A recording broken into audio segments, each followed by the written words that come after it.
अवधूत चिंतन श्री गुरुदेव दत्त. दत्त महात्म्य अध्याय 47. भूमी, वायू व आकाश यांच्यापासून घेतलेले शिक्षण. वक्रतुंड महाकाय सूर्यकोटी समप्रभ निर्विघ्नं कुरु मे देव सर्वकार्येषु सर्वदा. गुरुर्ब्रह्मा गुरुर्विष्णू गुरुर्देवो महेश्वर गुरु साक्षात् परब्रह्म तस्मै श्री गुरवे नमः. श्री गणेशाय नमः. श्री गुरुदत्तात्रयाय नमः. हा ऋषी असे मानून यदुलीन होऊन म्हणे 24 गुरूंपासून मिळाले ते ज्ञान मला सांगा. असे परसोनी त्यांचे वचन अवधूत हर्षून सांगत असे ज्ञान. म्हणे चित्त देऊनी ऐक शिष्या, उपरी जावया शिडी जशी सहनशीलता तशी पाहिजे मुमुक्षुसी हे. भूमीपाशी शिकलो मी जेवी भूमीवरी नर टाकती मळमूत्र थुंकिती तरी त्यावर न होता क्रूर क्षमा करी. म्हणे स्वदैवानुसार घडे सर्व संस्कार हा बोल कोणावर कवणे परी कसा ठेवावा. तर यदू दत्तगुरूंना विचारतो आहे, तर तुम्ही 24 गुरूंपासून काय ज्ञान मिळालं म्हणे, तुम्हाला काय शिकले तुम्ही ते मला सांगा म्हणे. आणि अशा प्रकारे आनंदित होऊन दत्तगुरू त्याला हे सर्व सांगता आहेत. म्हणे ज्याप्रमाणे आपल्याला वरती जायचं असलं तर काय लागतं, शिडी असल्याशिवाय जाता येत नाहीत. तशी माणसाजवळ काय पाहिजे, सहनशीलता पाहिजे. कोणाजवळ? मुमुक्षू म्हणजे ज्ञानाची प्राप्त करून घेणारा तो. तर सहनशीलता कोणासारखी? पृथ्वीपासून मी शिकलो म्हणे. आपण जमिनीवर चालतो, मळमूत्र टाकतो, थुंकतो, सगळं करतो, मनुष्य सर्व करतात. तर ते म्हणे हे कशाने होतं? ती म्हणते हे आपल्या नशिबामुळे आपल्याला सहन करावं लागतं असं ती म्हणून ती कोणावर दोष देत नाही पृथ्वी. तर हिच्यापासून सहनशीलता हा गुण मी घेतलेला आहे म्हणे. जो स्वयंभू ईश्वर त्याने हे दैवानुसार प्राणी ठेविले मजवर तया आधार दुसरा नसे. सर्व भूतांचे जीवन योजिले मजपासून म्हणून मला खोदून फाळून जाळून पीक घेती. स्वकार्याकरिता चालता जीव मजवरी देती लाता. म्हणो तरी त्यांनी जाता पाय कोठे ठेवावे. मग ती पृथ्वी म्हणते दैवानुसार देवानी माझ्यावर ही जबाबदारी दिली आहे म्हणे. कशाची? हे सर्व प्राण्यांची. आणि ते मग त्यांच्या उपजीविकेसाठी जमीन नांगरतो आपण, त्याच्यात पीक हे करतो, आणतो, त्याला जाळता, सगळं करता. आणि चालताना प्रत्येकजण पाय ठेवूनच चालतो. तरीसुद्धा ती म्हणते हे सर्व देवानी माझ्यावर ही जबाबदारी दिल्यामुळे मला हे सहन करणं भाग आहे. म्हणून मी कोणाला न दोष देता हे सर्व सहन करते म्हणे. मग त्यांनी कुठे जायचं म्हणे, पाय माझ्यावर नाही ठेवायचे तर कुठे जायचं असा मी विचार करते म्हणे, असं पृथ्वी म्हणते. सर्वथा मी मातेपरी हे जीव पोरापरी त्याही याही काही केले तरी म्या अंतरी ते न धरावे. पोरा तनुवरी धरून दूध पाजिता लातांनी मारिता तया जननी न हानी सर्वथा. जरी थान देता बाळ अंगावरी मूत्रमळ टाकी तरी माता तत्काळ तया न दे गाळ न मारी. मीही तो भाव धरी असे पृथ्वी मानी बरी. मीही तशी क्षमा धरी सहन करी सर्वथा. म्हणे आई मी ह्या मुलांना, ह्या मनुष्यांना किंवा प्राण्यांना कसं सांभाळते, पृथ्वीवरचे जे आहेत सर्व ते त्यांना, की आई जशी मुलाला मांडीवर घेऊन दूध पाजताना तो लाता मारतो किंवा मांडीवर तो शू करतो, मुती करतो, सर्व करतो, मळमूत्र टाकतो, परंतु ती त्याला फेकून देते का? तर नाही, ती सर्व सहन करते. किंवा की त्याला शिव्या पण देत नाही, ती सर्व सहन करते. त्याप्रमाणे मी ह्या पृथ्वीवर जे कोणी प्राणी मात्र मनुष्य जे राहतात त्यांची मी आई आहे जणू काही म्हणे. मीही तो भाव धरी असे पृथ्वी मानी बरी. मीही तशी क्षमा धरी सहन करी सर्वथा. मोक्षार्थाकडे दृष्टी देऊन करावे सर्व सहन. जरी पीडिती जन त्यावरी कोपन करावा. मन व्यवसाय हाची धैर्य धरुणी साची. पदवी न सोडावी धर्माची हाची उपदेश धर्माचा. नेत्रे दटाविती कोणी अपमान करीती कोणी. अपशब्द बोलिती कोणी हानिती कोणी. जरी तरी कोणी धाड घालिती कोणी अपहार करीती. कोणी बडीमार देती कोणी थुंकिती अंगावरी. परीक्षा प्रारब्ध एक दुजे स्वेच्छापूर्वक. अनिच्छा प्रारब्ध देख 3 प्रकारचे प्रारब्ध. तर हे जे आपल्या नशिबात असतं ते आपल्याला भोगावं लागतं म्हणे. कोणी आपल्याला हे करतं, कोणी अपमान करतं, कोणी वाईट शब्द बोलतं, कोणी मारतं, कोणी तुच्छ समजतं, कोणी थुंकतं. हे सगळं कशामुळे घडतं? तर आपल्या आपल्या प्रारब्धानुसार घडत असतं. तर दुसऱ्याच्या इच्छेने भोगावे लागणारे नशीब किंवा दैव, किंवा स्वतःच्या इच्छेने भोगावे लागणारे नशीब, आणि इच्छा नसतानासुद्धा जे भोगावे लागते ते, आणि जे सहन न करण्यास कठीण असे ते, असे हे सर्व भोगावं लागतं म्हणे. हा नश्वर देह जाणून त्याला प्रारब्धाधीन करून साक्षीभूत होऊन राहता आपण दुःख कोणा टोचती जरी काट्याने, त्यावरी कोप न करणे जरी लिंपिती चंदने, न करणे हर्ष त्यावरी. असभ्य कोणी म्हणो, कोणी सभ्य म्हणो, कोणी मूर्ख म्हणो, आपण क्षमा धरावी. असं पृथ्वीप्रमाणे सहनशीलता करावी म्हणे. कोणी आपल्याला काट्याने टोचलं किंवा आपल्याला कोणी त्रास दिला, कोणी काही बोललं, तर त्याच्याविषयी मनात राग धरायचा नाही. कोणी आपल्याला आनंदाने चंदनाचा लेपन केलं तरी त्याच्यावर आनंद मानायचा नाही. असं आपण निर्विकार म्हणून राहायचं म्हणे. जे दुस्सह मानवासी ते क्षमा धरी तयासी, सुसह होई तत्क्षणेशी निश्चयेशी जाण. ही क्षमा ज्याचे पदरी, त्याला ब्रह्मांडोदरी, कोणी न दिसती वैरी, दैवावरी दृष्टी ज्याची. आणि अशाप्रमाणे आपण जर पृथ्वीप्रमाणे वागलो तर आपल्याला शत्रू कोणीच राहत नाही म्हणे. आणि आपल्या सगळीकडे सगळ्या ब्रह्मांडामध्ये आपला कोणी शत्रूच दिसत नाही म्हणे. आता श्लोक. असभ्य सभ्यता याती क्षमा यसे वशे स्थिता, सभ्योप्य सभ्यतां याती क्रोधनो यः क्षमोजितः. क्रोध अहंकार घोर, क्षमा ही देवलोक थोर, असा जाणे तो नर तोची पार जाईल. म्हणजे ह्या श्लोकाचा अर्थ काय आहे? ज्याच्या ताब्यात क्षमा आहे तो क्षमाशील आहे, आणि तो असभ्य असला तरीसुद्धा सभ्य होतो. आणि जो क्षमारहित आहे म्हणजे रागीट आहे, तो सभ्य असला तरी असभ्य मानलं जातं त्याला. की जे धंदा परोपकारार्थ, हे जन्म ही तदर्थ, हाची आपुला स्वार्थ, कृतार्थ हो जेने नर, केला तरु गुरु यासाठी, तरु पृथ्वीचे पोटी, भेद केला ज्ञानासाठी, उत्तम गुण घ्यावया. तर मग नंतर दुसरा गुरु कोणता केलेला आहे? तर झाड म्हणे. झाडापासून काय गुण घेतला? जे तमप्रभव असून ते वृक्ष नित्य उभे राहून, परोपकार करून सर्व जन्म घालविती. तर झाडाचा जन्म कुठून होतो? पृथ्वीच्या पोटातून होतो म्हणे. आणि तो त्यामुळे सुद्धा सहनशील आहे. नित्य प्रसन्न असती, जरी पराधीन असती तरी परोपकार करती, वृक्ष जाती आमरणात. आणि हे झाडं कसे आहेत? ते परावलंबी आहेत. त्यांना कोणी पाणी घातलं तर त्यांना कुठे चालता येत नाही, ते तिथल्या तिथं एका ठिकाणी स्थिर राहतात, पण तरी ते उपकार करतात म्हणे. आणि परोपकार करण्याकरताच आपला जन्म वाया घालतात म्हणे ते.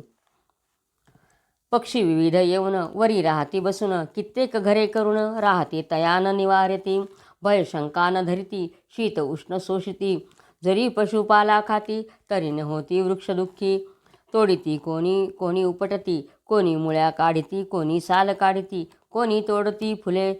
आता त्यांच्यावर पक्षी झाडावर घरटे करतात, त्यांच्यावर येऊन बसतात, तिचं सर्व विधी करतात. नंतर झाडांना ऊन लागतं, पाऊस येतो, थंडी वाजते, तरी ते सुद्धा सहन करतात. आणि पशुपक्ष्यांना त्यांचा त्रास सहन करतात. पशु येतात त्यांचा पाला खातात, मनुष्य येतात त्यांना तोडतात, उपटतात, कोणी मोळ्या काढतं, कोणी साल काढतं, आणि कोणी फुलं तोडून नेतात, तरीसुद्धा ते सहन करतात म्हणे. किती एक पाला नेती, कित्येक फळे तोडती, कित्येक चीक नेती, डाळ्या तोडती किती एक, असे विविध दुःख होता, ते मनी न आणता, परोपकार करिता सर्व जीविता घालवती. तर मग असं कोणी फांद्या तोडतं, कोणी फळं तोडतं, कोणी तो चीकसुद्धा काढून नेतं, किंवा डिंक तो सुद्धा सगळा काढून नेतात म्हणे. तरीसुद्धा ते दुःखी न होता तसेच परोपकार करता जीवन घालवत असता. सुख द्यावे परासी, हे जितेपणे त्यासी, घडे तसे मेलियासी, देती लोकांसी वृक्ष सुख. वृक्ष मुळासह तोडिती, त्याची काष्ठे काढिती, घरे दारे बांधिती, काष्ठे जाळीती यथेच्छ. स्वयंपाक करणे तरी काष्ठा विना न होणे, राख झाली तरी तिने, पिके उत्तम संपादिती. तर ते जिवंत असताना तर सुख देतात लोकांना, आणि मेल्यावर सुद्धा ते झाडाचं म्हणजे परोपकारच करता म्हणे. झाडं कसं वाळवून त्यांचे लाकडं जाळतात, किंवा वाळवून त्यांच्यावर घरं दारं बांधतात त्या लाकडांचे. नंतर स्वयंपाक करण्यासाठी किंवा जळाल्यानंतर त्याची जी राख होते तिचासुद्धा आपण खत म्हणून उपयोगी करतो पिकांसाठी. अशा प्रकारे मरेपर्यंत त्यांचा परोपकार चालू असतो, हे मी शिकलो म्हणे झाडांकडून. जसा सर्व प्रकारे वृक्षांचा उपयोग होतो साचा, तसा मनुष्याने देहाचा उपयोग करावा. जसे ते श्रमलियासी विसावा देती पांथासी, तसे गृहस्थे पांथासी विसावा द्यावा. जसं झाडं थकून आलेल्याला सावली देता आणि विश्रांतीला जागा देतात, तसं आपण सुद्धा लोकांचं मन शांत करत राहावं म्हणे. ते शीत उष्ण पाहून मागी उभे राहून, आल्या देती आश्वासन वाकडी मान न करती. नरे तोची उपदेश घेऊन सुख दुःख साहून, घरी आल्याचे आश्वासन करावे खिन्न न होता. नरे भूक तहान दुसऱ्याची जाणून तयाची, पुरवावी इच्छा त्याची करुणी शक्तीची मर्यादा.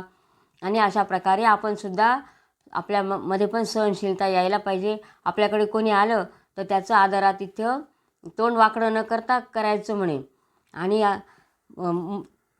पाहुण्याला बघून किंवा आपल्याकडे आलेल्याला बघून मनामध्ये दुःख नको वाटायला, हे कशासाठी आला हा माझ्याकडे. आणि जो तहानलेला असेल त्याला अन्न द्यायचं, भुकेला असेल त्याला अन्न द्यायचं, तहानलेल्याला पाणी द्यायचं. आणि त्याच्या ज्या इच्छा असतील त्या आपल्या शक्तीनुसार पूर्ण करायच्या. आपली जेवढी मर्यादा असेल त्यानुसार आपण त्याच्या इच्छासुद्धा पूर्ण करायच्या म्हणे. दैवे यदा कदाचित संपत्ती येता न भावे उन्मत्त, जे विफल संपत्ती येता वृक्ष ताठा न धरिती. नरा इतर मदान संपत्तीचा मद गहन, पुढे जयापासून अनर्थ घडून येतसे. झाडांना कसे फळं आले की झाड ताठा नाही धरत, ते फळांनी वाकून जातात, नम्र होतात. त्याप्रमाणे मनुष्याने सुद्धा आपल्याकडे संपत्ती आली तर माजून नको जायला, मद नको यायला त्यांना म्हणे. संपत्ती आली की मनुष्य लगेच ताठ होऊन जातो, तसं नको, तर नम्रच व्हायला पाहिजे म्हणे. यास्तव नरांनी संपत्त येता नमुनी, असावे हे वृक्षापासून घ्यावे शिकुनी उत्तमे. वृक्षाते फलसंपत्ती येता खाली करीती माथा, कोणी फळे तोडिता चित्ती खिन्नता न करीती. पर्वत पृथ्वीपासून घेतले मी शिक्षण, पोटी सर्व संग्रह करून परोपकारार्थ ठेवावा. आणि अशा प्रकारे फळं जसे खाली वाकून जातात तसं मनुष्याने सुद्धा नम्र होऊन राहायला पाहिजे. आता नंतर पुढचा गुरु हे पर्वत. म्हणून मी वृक्षांना आणि पृथ्वीला सुद्धा गुरु केलेलं आहे म्हणे. पर्वत पृथ्वीपासून घेतले मी शिक्षण, पोटी सर्व संग्रह करून परोपकारार्थ ठेवावा. मोठ्या मोठ्या खाणी रत्नांच्या पोटी असती पर्वताच्या, त्यापासून लोकांचा उपयोग बरा होत असे. नरे यत्ने करून उत्तम विद्या साठवून, द्यावा लोका लावून तरीच भूषण तयाचे होय. तर पर्वत कसा असतो, पर्वताच्या पोटामध्ये सगळं साठलेलं असतं, निरनिराळ्या वनस्पती असतात, रत्नांच्या खाणी असतात. आणि तो साठा करून मनुष्याच्याच उपयोगाला येतो ते सर्व, दुसऱ्यांकरता. पर्वतांना काही त्याचा फायदा आहे का, तर काही नाही. त्याप्रमाणे मनुष्याने सुद्धा आपल्यामध्ये उत्तम ज्ञान विद्या साठवून घ्यायचा आणि त्याचा उपकार दुसऱ्यांसाठी करायचा म्हणे. जसे उदकाचे झरे पर्वत सोडी तसे नरे, थंड गोड शब्द बरे सोडावे खरे शांती कर. जे विविध गुहा राखून पर्वत राही म्हणून, संत सज्जन येऊन आश्रम करुणी राहती. तसा द्यावे नरे नरा आश्रय, सत्संगती होय आश्रय. होईल हा निश्चय पर्वतापासून शिकलो. तर म्हणे पर्वतावर कसे गोड पाण्याचे झरे असतात आणि ते पाणी प्यायल्यावर आपल्याला कसं छान शांत वाटतं. त्याप्रमाणे मनुष्याने सुद्धा दुसऱ्यांना गोड शब्दांनी बोललं तर दुसऱ्याला शांत वाटतं म्हणे. त्याचप्रमाणे पर्वतामध्ये गुहा असतात, तर तिथे जाऊन संतजन काय करतात, तप करतात, आश्रम करून राहतात. तसा लोकांना आपण आश्रय द्यायला पाहिजे म्हणे. आणि आपण सुद्धा सत्संगीत करायला पाहिजे असं सांगतायत. हे मी कोणापासून शिकलो, पर्वतापासून शिकलो म्हणे. हा वायांचा संसार यामध्ये हेची सार, सत्संगतीच घडे तर चुकेल येर झारा आपुले. चतुरपणे असाम्या पृथ्वी गुरु करुणिया, असा उपदेश घेऊन या शांत होऊन या राहिलो. विरक्ता परिमुच्यते अशी असती मते, जरी क्षमांगी ठरते विरक्तते वाचुनी व्यर्थ.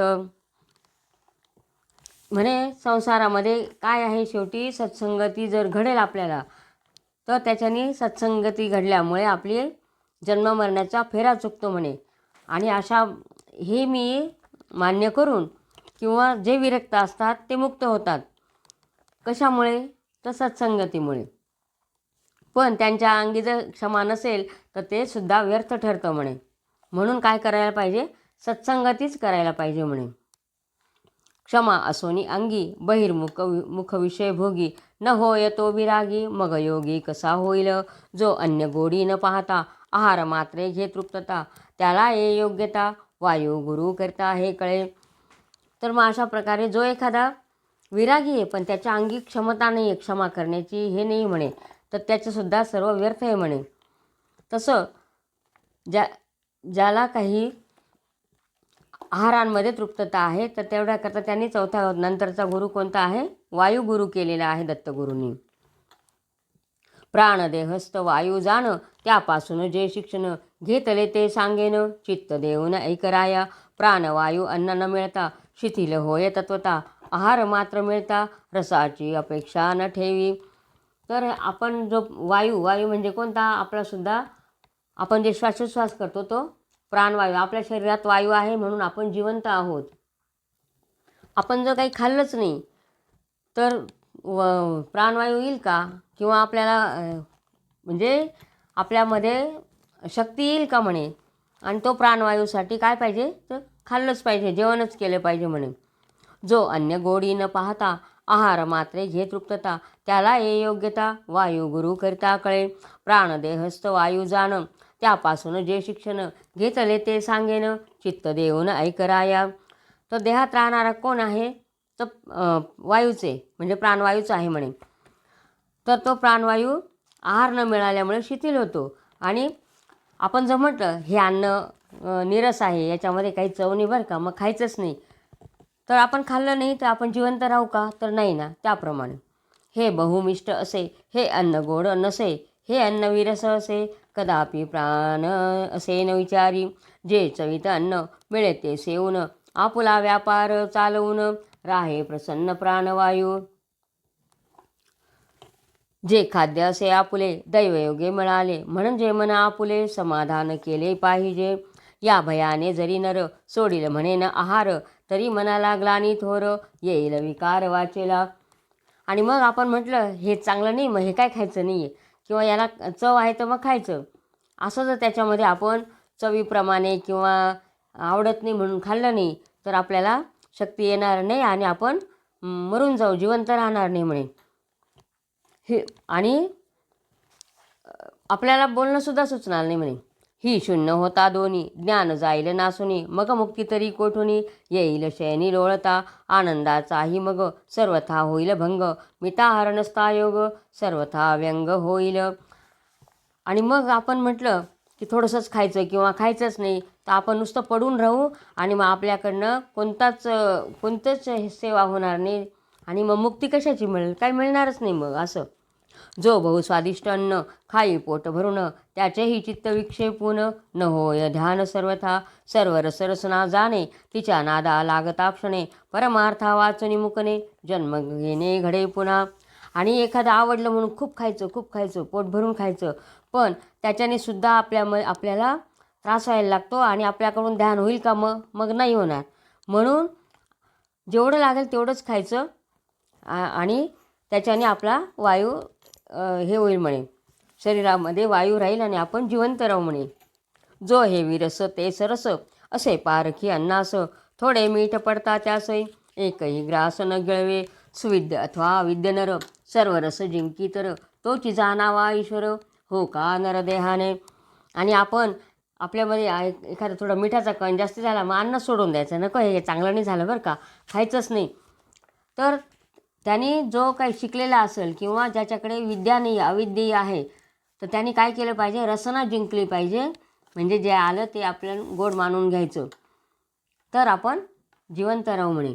विषया सर्वथैव टाकावे असेही स्वयं करावे आपोआप ते सुटावे तरीच बरवे वैराग्य नरे इच्छा असता किंवा नसता दैवे विषय भोग मिळता न ठेवावी आसक्तता वायू गुरु करता हे कळे.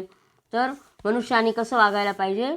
विरक्त वागायला पाहिजे. आपली कुठल्याच याच्यावर आसक्ती नको. हे कशापासून शिकलो? तर वायूपासून शिकलो म्हणे. ते आपण म्हणजे बळजबरीने नाही करायचे, ते आपोआप आपोआप सुटलं गेलं पाहिजे वैराग्याने.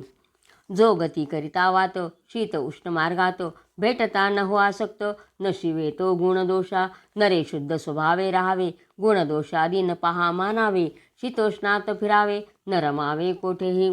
वारा जात असतो त्या रस्त्यामध्ये गरम होतं किंवा थंडी वाजते, तो एकाच ठिकाणी थांबतो का? तर तो कशाचेच गुणदोष न पाहता विरक्त होऊन वाहत असतो वारा. त्याप्रमाणे मनुष्याने सुद्धा कुठेच गुणदोष कोणाच्या स्वभावाचे किंवा काही करा बसू नये आणि कुठेच असं थांबून राहू नये म्हणे. तर वाऱ्यासारखं राहावं. नित्यश्रुती मार्ग लंघून यथेच्छ करावे गमन विटाळन घ्यावा लावून जसा पवन निर्दोष. आणि मग वेदविहित असा जो मार्ग आहे तो आपण मार्गक्रमत जावा, कुठेच थांबून राहू नये. जसा वारा यथेच्छ गमन करतो त्याप्रमाणे आपण फिरत राहावं. देहामध्येही राहुनी अहंपणा द्यावा सोडून जसा गंधाश्रय होनी जसा पवन वेगळा.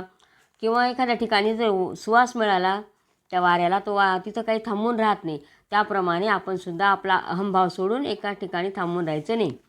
जो सुधी देहदारी दैव्यविषय घेजरी आपण वेगळा पाहे तरी न धरी विषय संबंधाशी त्या नराशी विषय घेता कशी येईल अलिप्तता तरी सांगतो आता ययाती सुता ऐक तू. कारणा वाचून कार्य न घडे म्हणून विकल्पासी कारण प्रमाद जाण सर्वदा. तर काही कारणं असल्याशिवाय काही कारण घडत नाही म्हणे. त्याच्यामध्ये आपली चूक असो नसो म्हणजे ते आपोआप घडत असतं असं म्हणणं आहे दत्तगुरूंचं. हर एक प्रकारे करून इतर व्यासंग सोडून ठेविता स्वरूपानुसंधान अलिप्त होईनी राहिला. हे दोन प्रकारे करून अंतर्बाह्य वायू जाणून म्या घेतले हे शिक्षण दिली सोडून रसासक्ती समस्त साधना होऊन प्राणवृत्तीने संतोष होऊन राहणे हे उत्तम साधन. नित्य सोडून रसासक्ती म्हणजे कशातच हे राहायचं नाही, लीन होऊन राहायचं नाही आणि आपण आपल्या याच्याप्रमाणे ध्यानधारणा करत राहायची. हे जे द्वितीय गुरुपासून असे घेतली मी ज्ञान आता तिसऱ्या गुरुपासून मिळाले ज्ञान ते ऐक. आत्मा चराचर व्यापून निर्विकारपणे एक असून राहे अचळ असे ज्ञान आकाशापासून शिकलो. तर आकाश कसं आहे? सगळीकडे व्यापलेला आहे. आता पुढचा गुरु काय आहे? त्याचा दत्तगुरूंचा आकाश हा गुरु आहे. सगळीकडे आहे पण त्याच्यात नाही येते. चराचर देहांतरी आत्मा एकची अवधारी जेवी नाना घटांतरी असे आकाश तरी एक. जो साक्षीभूत आत्मा तो तरी भासला गुणात्मा तरी तो नो हे जडात्मा सच्चिदानंदात्मा एक तो. हे खरेपण असून आवरण आहे म्हणून मना नये ठसून म्हणून विचार करावा हा. या विविध देहांशी जाण तू काल कर्म गुण हेतू जोवरी असे हेतू तवरी जाण तू भेद हा. तर आता आत्मा कसा आहे? तो सगळीकडे आहे, भरलेला आहे सगळीकडे. ज्याप्रमाणे घटामध्ये पाणी असतं त्याप्रमाणे तो घटामध्ये पाणी असतं, पण तो घट गेला तर ते पाणी सगळीकडे पसरले जातं. त्याप्रमाणे हे नद्यांच्या पुरापरी चालती एकसरी जो ह्यांचा विचार न करी तो या पुरी वाहुनी जाईल. आणि मग तो आत्मा आहे तो कसा आहे?